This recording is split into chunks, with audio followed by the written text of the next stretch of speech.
Yo, what's going on, guys? So before the video starts today, I just want to say this is more of a Halloween style video. I basically took my favorite story from those kids books, Scary Stories to Tell in the Dark. It was also adapted into the movie. This specific story, it's about Harold the Scarecrow.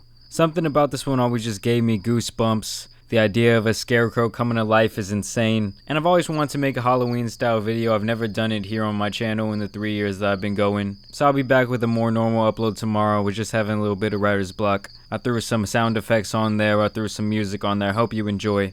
It's been your boy. Peace.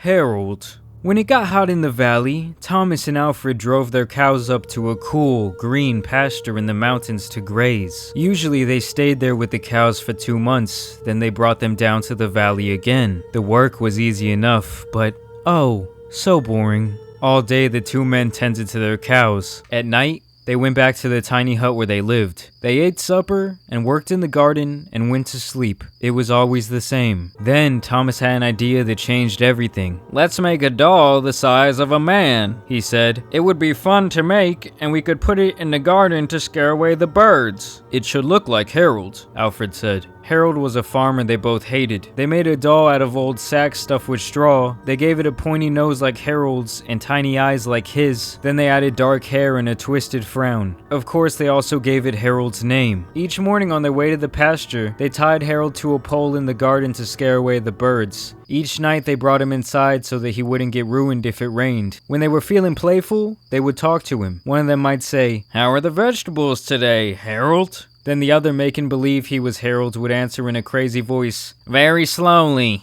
They would both laugh, but not Harold. Whenever something went wrong, they took it out on Harold. They would curse at him, even kick him or punch him. Sometimes one of them would take the food they were both eating, which they were both sick of, and smear it on the doll's face. "How do you like that stew, Harold?" they would ask. "Well, you'd better eat it, or else." Then the two men would howl in laughter. One night after Thomas had wiped Harold's face with food, Harold grunted.